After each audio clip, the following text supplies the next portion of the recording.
सुदेश अपने परिवार के साथ नानकपुर में रहा करता था। एक दिन सुबह सुबह निशा घर के काम कर रही होती है। इतने में ही उसकी माँ उसको ताना मारते हुए बोलती है, देखा, हमारी पड़ोसन मीरा की भतीजी थी ना, वो रानू, उसकी भी शादी हो गई। वो बता रही थी कल मुझे। बस तू ही कुंवारी रहना, तेरा ये मंगल पता नहीं कितना भारी पड़ेगा हम पर। निशा के पापा सुदेश कुर्सी पर बैठे हुए चाय पीते पीते अलका की सारी बातें सुन रहे थे। अरे ओ भाग्यवान, जरा शर्म करा करो। क्या दिन भर पीछे पड़ी रहती हो बच्चों के। शादी ब्याह किस्मत का खेल है, जहाँ उसके भाग्य लिखे होंगे वहाँ ही होगी हमारी बेटी की शादी। और वैसे भी तुम्हें तो खुशी मनानी चाहिए कि तुम्हें इतनी संस्कारी बेटी मिली है। सुदेश की सारी बातें पड़ोस की नीता कान लगाकर सुन रही होती है। वो एक खाली कटोरी लेकर मांगने का बहाना करके उनके घर आती है और सुदेश की बात काटते हुए बोलती है, देखिए भाई साहब, माना हमारी निशा बहुत संस्कारी है, पर शादी ब्याह योग कुंडलियों के भरोसे होते हैं। संस्कार तो बाद में देखे जाते हैं, पहले तो कुंडली देखते हैं ना। और इस पर तो मंगल का दोष है, पता नहीं कौन करेगा इससे शादी। ये सब बातें सुनकर निशा की आंखों में आंसू आ जाते हैं। वो अपने कमरे में जाकर बहुत जोर जोर से रोने लगती है। उसके पीछे सुदेश भी उसको समझाने आता है और उसके सिर पर हाथ फेरते हुए बोलता है, बेटा, तुम किसी की भी बातों पर ध्यान मत दो। तुम उन सब की बातों से अपना मन छोटा ना करो। तुम्हारे जीवन में भी कोई ऐसा लड़का जरूर आएगा जो तुम्हारे गुणों से प्यार करेगा, तुम्हारी भावनाओं का सम्मान करेगा। निशा उसके पापा की बातें सुनकर उनको गले लगा लेती है और बोलती है, थैंक यू पापा, मुझे समझने के लिए। दूसरे दिन सुबह अलका निशा को बोलती है, जाओ बाजार से सामान लेकर आओ। सुदेश अलका की बातें सुनकर बोलते हैं, हाँ बेटा, तुम बाजार जाओ और आते समय तुम्हारे डॉक्यूमेंट्स की फोटोकॉपी भी करवा लेना। निशा मुस्कुराकर बोलती है, जी पापा। निशा अपना पर्स हाथ में लेकर बाजार के लिए निकल जाती है। बाजार से सामान लेने के बाद वो फोटोकॉपी करवाकर दुकान से जैसे ही नीचे उतरती है, उसके डॉक्यूमेंट्स में से आइडेंटिटी कार्ड नीचे गिर जाता है और उसको ध्यान नहीं रहता और वो आगे बढ़ती है। पीछे से एक पढ़ा लिखा लड़का राहुल उसका आइडेंटिटी कार्ड उठाकर उसको आवाज लगाता है, अरे सुनिए, आपका आइडेंटिटी कार्ड गिर गया है। निशा अपनी ही बातों में खोई रहती है, उसका ध्यान राहुल की तरफ जाता ही नहीं है। राहुल आइडेंटिटी कार्ड में नाम पढ़कर आवाज लगाता है, निशा जी सुनिए। निशा अपना नाम सुनकर पीछे मुड़कर देखती है।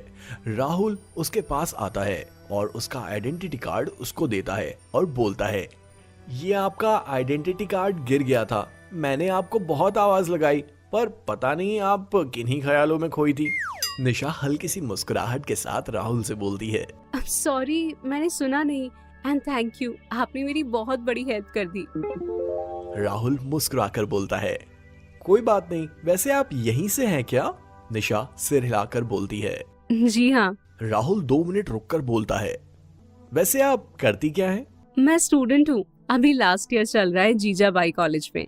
ओ, मैं भी उसी कॉलेज में था, लास्ट ईयर ही मेरा ग्रेजुएशन कंप्लीट हुआ है। निशा मुस्कुराकर बोलती है, अच्छा, अगर आपको कोई हेल्प चाहिए तो मुझे कॉल कर सकती हैं। निशा और राहुल दोनों अपने मोबाइल नंबर एक्सचेंज करते हैं और दोनों के बीच में दोस्ती हो जाती है। काफी वक्त बीत जाता है।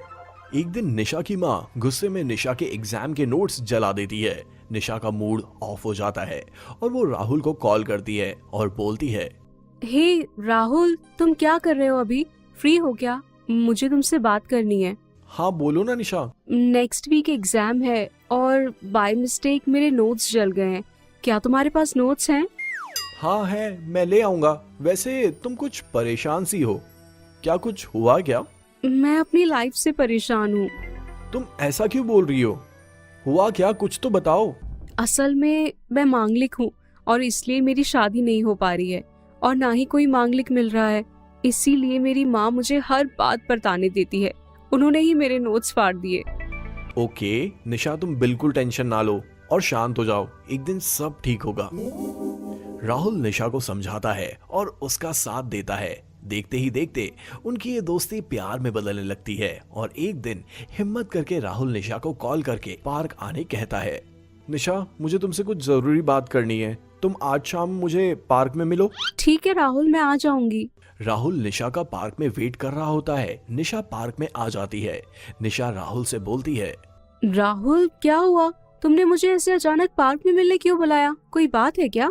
राहुल निशा की ओर देखकर बोलता है, निशा, हमारी दोस्ती को काफी वक्त हो गया है और अब मैं तुमसे प्यार करने लगा हूँ और तुमसे शादी करना चाहता हूँ। निशा दूसरी तरफ मुंह करके बोलती है, राहुल तुम कैसी बातें कर रहे हो? मुझे मंगल दोष है, हमारी शादी नहीं हो सकती। मैं तुम्हारी जान को खतरे में नहीं डाल सकती।